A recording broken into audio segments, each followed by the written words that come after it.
Honey, you're a 10. You don't need to settle for his 6, her mother said about me. So I walked out of the party and never looked back.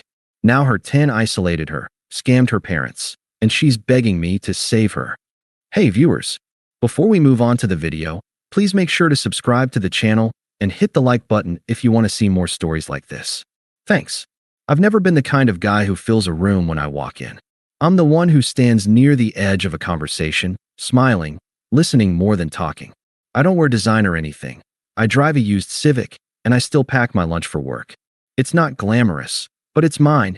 Every inch of it paid for, earned, and calm. That calm was something I used to think Claire loved. When we met, she said she found my steadiness refreshing. Her last few relationships had been with self-proclaimed entrepreneurs, guys who promised the world and borrowed her rent money to chase it. So when we started dating, she used to joke that being with me felt like finally exhaling. I thought that was a good thing. We'd been together for about 3 years when the cracks started showing. Not between us, at first, but around us. Her parents, especially her mother, Elaine, always treated me like some temporary project. Not openly hostile, just polite in that way people are when they think they're too good to be rude. When I'd come over, Elaine would ask questions like, "So, when do you plan on moving into something bigger?" Or, "Oh, you still work with your hands. That's admirable." Claire would roll her eyes afterward and whisper, "She means well." But there's only so many times you can hear, "She means well," before you realize she doesn't. Still, I kept showing up. Birthdays, barbecues, those long Sunday brunches where her father barely looked up from his phone and her mother narrated every minor success of their relatives like it was national news. I'd sit there, nodding politely, passing dishes, trying to be part of something that never wanted me there. I genuinely loved Claire, though. She had this brightness, social, witty, always knowing how to make people feel like they belonged. Maybe that's why I tried so hard to make her family like me. I thought, if they see how much I care about her, eventually they'll see I'm good enough. There were small moments that should have told me otherwise. Like when we went shopping for her cousin's engagement gift, and she said, "Let's get something nice." My mom's always comparing us to them. Or when she hesitated introducing me to her relatives, as if she was bracing for judgment. Still, I stayed. I'm not a man who runs at discomfort. I fix things. I give people time to come around. So when Claire's mother invited me to their annual summer party, the one with her extended family and business friends, I took it as a good sign. An olive branch. Claire told me on the drive there, "Please just be yourself, okay? Don't overthink it." I smiled.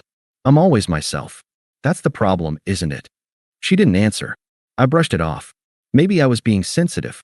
We pulled up to their house. 3 stories, all white stone and glass. The kind of place that screams old money pretending to be new.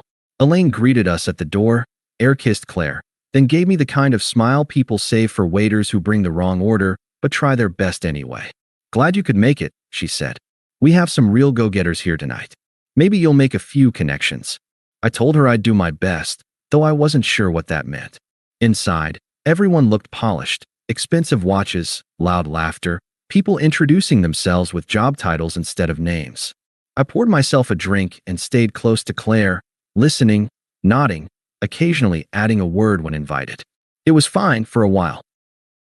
But looking back, that party was never a test I could pass. It wasn't meant to include me.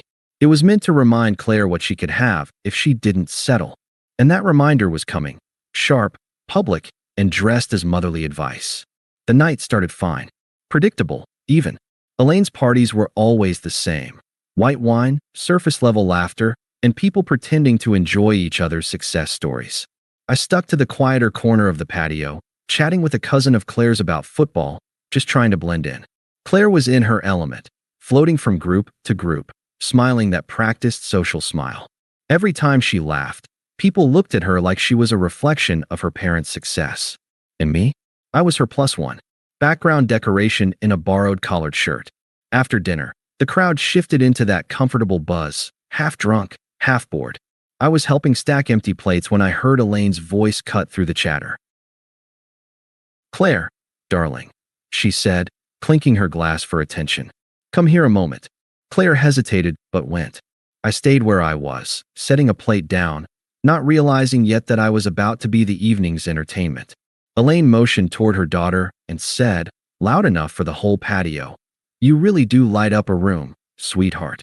You've always been the beautiful one, the ambitious one. You know, people always say men should date up, but you shouldn't have to settle." There was polite laughter, nervous, confused. I froze, my hand still on the serving tray. Claire tried to deflect, smiling tightly. "Mom, please, don't start." But Elaine wasn't done.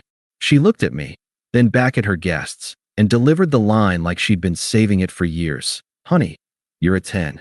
You don't need to settle for his 6. The laughter died. A few people shifted in their seats. Someone cleared their throat.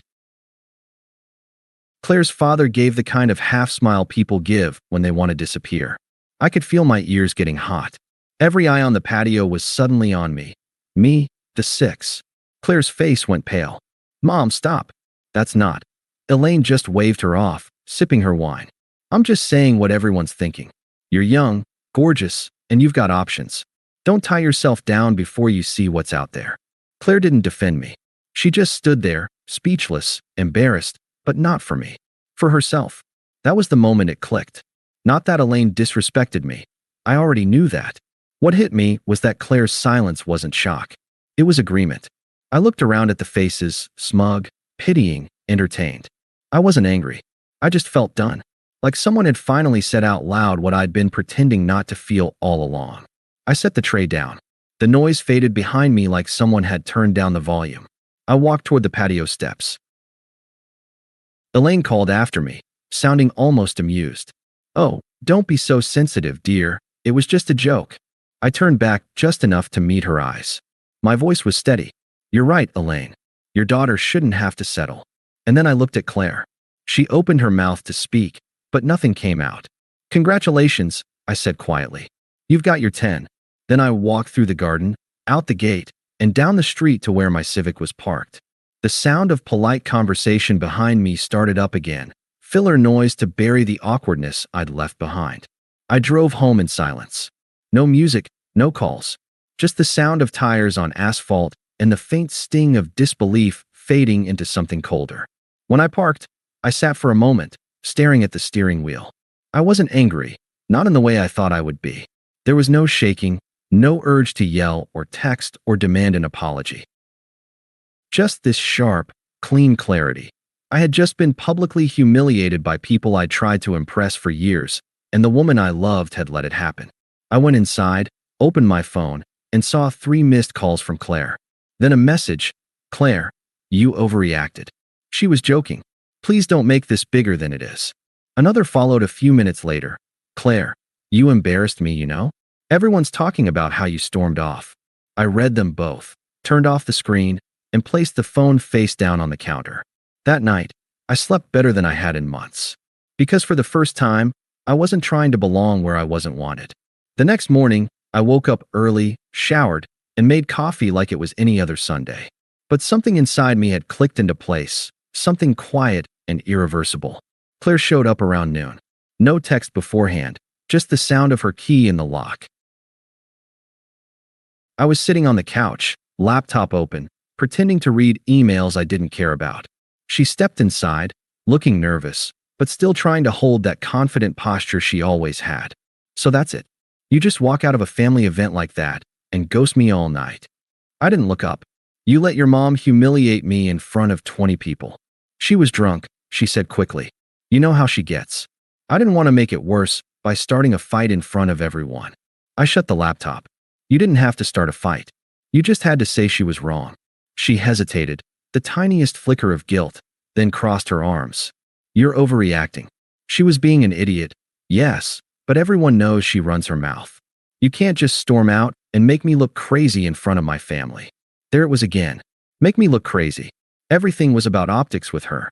I said nothing, just stared at her until she shifted uncomfortably.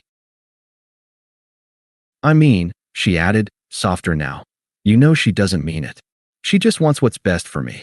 That line landed harder than she expected, because I could tell she actually believed it. I stood up, calm and steady. "You think what's best for you is someone else. That's fine, but you don't get to keep me around as your safe option while your mother shops for upgrades." "Oh my God, that's not what I held up a hand. "Save it. I'm not angry, Claire. I just finally get it. You and I were never in the same relationship. I was building something real, and you were curating an image. She blinked, not used to my voice sounding like that. No pleading, no raised tone, just finality. So what? You're breaking up with me over that? She asked, incredulous. I nodded once. No drama. No long text threads. Just done. You're seriously ending things because of my mother? I met her eyes. Because of your silence. Her mouth opened, then closed again. I walked past her, opened the door, and waited. For a long moment, she didn't move. Then she scoffed, grabbed her purse, and muttered something under her breath. You'll regret this. Not every woman would date a guy like you. I smiled faintly. You're right. Not every woman would. She left, slamming the door behind her. The next few weeks were quiet. My phone stayed silent, except for a few passive-aggressive texts. Hope you're happy. Mom feels awful, you know. You could at least be mature about this. I didn't reply to any of them. I changed my number. Moved into a new apartment. New job, even. One that didn't have me walking on eggshells around people with last names on law firm walls. And slowly, the silence stopped feeling empty. It started feeling peaceful. Claire's world, though? I started hearing pieces of it through mutual acquaintances. She started dating someone new within a month, a guy her mom approved of this time. Smooth talker, worked in finance, drove a Tesla. The kind of man who treated life like an audience. Elaine was thrilled. I saw a photo on social media once. Claire and her new boyfriend smiling at a winery, her mother tagging them with captions like, "My perfect girl with her perfect man red heart." I scrolled past it without a second thought. But what struck me most wasn't bitterness. It was clarity. Elaine hadn't humiliated me by accident. She'd done it to test her daughter, to see if she'd stand by me or choose comfort. And Claire had chosen comfort. The 10 her mother wanted. A few months later, I ran into Elaine at the grocery store. She looked surprised to see me. Oh, you look, well. I smiled. I am. Claire mentioned you've moved on. Good for you. Her tone carried that same superiority, as if my well-being was an interesting footnote. But then she added something that caught my attention. Between you and me, I think she rushed into her new relationship. But she's happy. I nodded. Of course she is. That's what matters, right? Elaine hesitated. Just for a moment. That was the first crack I'd ever seen in her perfect mask. I didn't give her time to respond. I wished her a pleasant day, paid for my groceries, and left. Driving home, I realized something simple. Walking away hadn't just saved me from humiliation. It had saved me from a lifetime of being measured. Measured against wealth, status, presentation, things that meant everything to them and nothing to me. For once, I didn't feel like a 6. I felt like someone who'd finally stopped trying to be rated at all. About 6 months passed before Claire's name crossed my mind again, and it wasn't because I missed her. It was because someone at work brought up her boyfriend, Ethan. Apparently, his investment firm, the one he bragged about to everyone, was being quietly investigated for scamming clients. I didn't ask for details. I didn't even pretend to care. But the irony lingered. The man Elaine called a real 10 turned out to be the kind of guy who measured his self-worth in other people's losses. 2 weeks later, the rumors turned into headlines. I saw the article while scrolling through my phone one night. His name was there, bold and embarrassing, right beside the words fraud, embezzlement, and financial misconduct. And in one of the attached photos, Claire was there, standing beside him, perfectly dressed, smiling for cameras at a charity gala just months earlier. The caption hit differently now. The couple that defined success. Yeah, sure. I didn't feel vindicated, not yet. But something about the quiet symmetry of it all felt earned. The first message came the next morning. Claire, hey, I know it's been a while, but could we talk? I ignored it. Then another. Claire, I wouldn't reach out if it wasn't important. I just really need someone who actually understands me right now. Still nothing. Then a longer one, a full paragraph. You probably saw what's been happening. It's not what it looks like. I swear, I didn't know about any of it. He lied to me, to my parents, to everyone. I feel like such an idiot. Please, can we just talk for 5 minutes? You were always the only one who really cared. That last line was the hook, the emotional fishing line she'd used before. But this time, I wasn't biting. I didn't block her. I didn't reply. I just left the message unread. Over the next few days, she kept trying. A missed call at 2 a.m. A voice message that started calm but cracked halfway through. I didn't listen to you, and I should have. You were right about everything. He took money from my parents. My mom's panicking. I don't know what to do. I let it sit there. It's strange how silence can say more than any speech. A few weeks later, I saw Elaine again, this time at a cafe. No husband, no friends, no pearls or makeup. Just her, in a plain cardigan, staring blankly into a cup of coffee. When she saw me, she froze. "Oh," she said weakly. "Hi, Daniel." I nodded. "Elaine." There was no smugness in her tone this time. No superiority. Just exhaustion. "You've probably heard," she murmured. "He took everything. My husband's savings, our retirement. Even Claire's accounts. He was using her name for fake investments." I said nothing. "We're dealing with lawyers, police, everything. It's a nightmare." She sighed. "I suppose you must feel vindicated."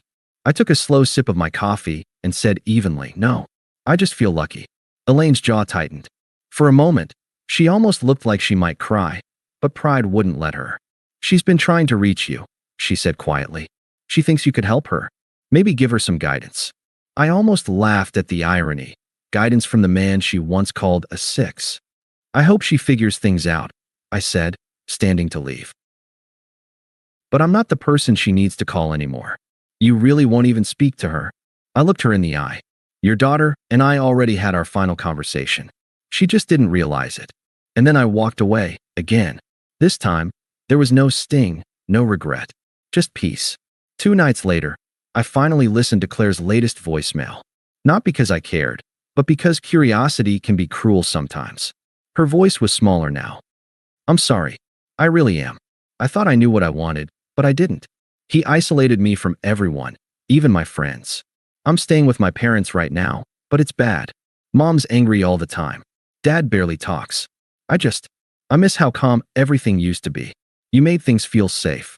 She paused, then whispered, "Please, Daniel. Just say something. Anything." I stared at the phone for a long moment, then deleted the message. Not out of spite, just finality. By then, my life had quietly flourished. The new job turned into a promotion. I'd started seeing someone, Mia, a friend of a coworker, kind and grounded. No games, no mind reading, no measuring. One night, I told her the story, not the dramatic version, just the facts. She listened, smiled softly, and said, "You're lucky you saw who she was before she cost you more." And she was right. Because Claire wasn't the heartbreak of my life, she was the lesson. The lesson that some people don't want love, they want validation. And once they lose their audience, they fall apart. It had been nearly a year since that party. The one where Elaine looked me up and down like a bad Yelp review and said, "Honey, you're a 10. You don't need to settle for his 6. I hadn't spoken to either of them since. In that year, I rebuilt myself brick by brick. New job, new apartment, new calm. And Mia, she wasn't loud or performative. She didn't need to prove anything to anyone. She laughed with her whole face and asked questions that actually waited for answers. She was what peace feels like when it walks into a room. Then one Friday night, my buddy Tom texted, "Heads up, Claire's going to be at Marlowe's tomorrow. Says she wants to see you. She's not in a good place, man. Careful." I stared at the screen for a while, then decided to go anyway. Not to stir anything, but to make sure the ghost of that relationship didn't still own a part of me. The place hadn't changed, still too loud, still pretending to be classier than it was. I was halfway through a drink when I saw her. Claire. Her glow was gone, replaced by stress and that hollow exhaustion you get when life humbles you too fast. She saw me before I could turn away. "Daniel," she said, like she wasn't sure she had the right to use my name. "Claire, you look really good." "I am." We stood there, the silence dragging until she motioned toward a quiet booth. Against my better judgment, I followed. She didn't waste time pretending. "You probably think I deserve everything that happened. I don't think about you much at all." She winced. "He lied to me, Daniel. To everyone. Took money from my parents. Left me with nothing. I feel so stupid." I nodded slightly. "I warned you once that people who talk in numbers eventually treat you like one. You don't have to rub it in." "I'm not. I'm just reminding you how we got here." She looked down at her drink, eyes glossy. "I miss how simple it was with you. How calm. I didn't realize that mattered until it was gone. Still, I said nothing. Would you ever consider us? Starting over. I let the question sit between us like static. Then quietly, no. Just like that. Just like that. Her composure cracked. After everything we had, you can't even think about it? I did. Months ago. That's how I moved on. Her jaw tightened. You've changed. I grew. I stood. Take care of yourself, Claire. She looked up, voice trembling now. She's not better than me, whoever she is. I turned back just enough to say, you're right. She's just better for me. And I walked out. A few weeks later came the real finale. My company hosted a formal charity fundraiser. Suits, champagne, the whole theater of success. I brought Mia. She wore emerald green and looked like someone who didn't need anyone's permission to shine. When we stepped into the ballroom, I noticed familiar faces, including two I never expected. Elaine and Claire. They were standing near the entrance, trying to look composed. Elaine's pearls couldn't hide the exhaustion on her face. Claire's smile looked rehearsed, a performance for whoever was watching. Elaine spotted me first. Daniel, she said stiffly. It's been a while. It has. Mia extended a polite hand. Nice to meet you. Elaine blinked, visibly disarmed by Mia's warmth. You're very lovely, she said, almost out of habit. Mia smiled. Thank you. Daniels told me you have quite the eye for people. For a split second, Elaine didn't know whether she was being complimented or reminded. Claire looked like she wanted to melt into the floor. So, she asked quietly, how have you been? Good, I said. Better than ever. The silence after that was heavy enough to be honest. Elaine muttered something about getting a drink and walked away. Claire stayed, staring at the floor. You really did move on, she said, almost whispering. I told you I would. She seems kind. She is. You always wanted simple, didn't you? No, I said. I wanted peace. There's a difference. She nodded faintly, tears welling but never falling. I hope you're happy. I am. And there it was, the last truth between us. Later that night, Mia and I stood by the balcony overlooking the city lights. She leaned against my shoulder, content. Claire passed by once more, eyes finding mine from across the room. For a heartbeat, I saw the realization settle in, that I was never the one who wasn't enough. She just didn't know how to recognize enough when she had it. She looked away first. Mia whispered, do you know her? Used to, I said. That was all. The next morning, I woke to one last message. Seeing you last night made me realize what I lost. I'm sorry for how everything ended. I wish I'd stood up for you. I hope you forgive me someday. I read it once, then deleted it. Not out of anger. Not triumph. Just peace. Some endings don't need revenge. They need distance. Because sometimes the best thing you can do for someone who tried to measure your worth is become impossible to compare. Thanks for watching. Make sure to subscribe to the channel and hit the like button. What do you think about this story? Share it in the comments.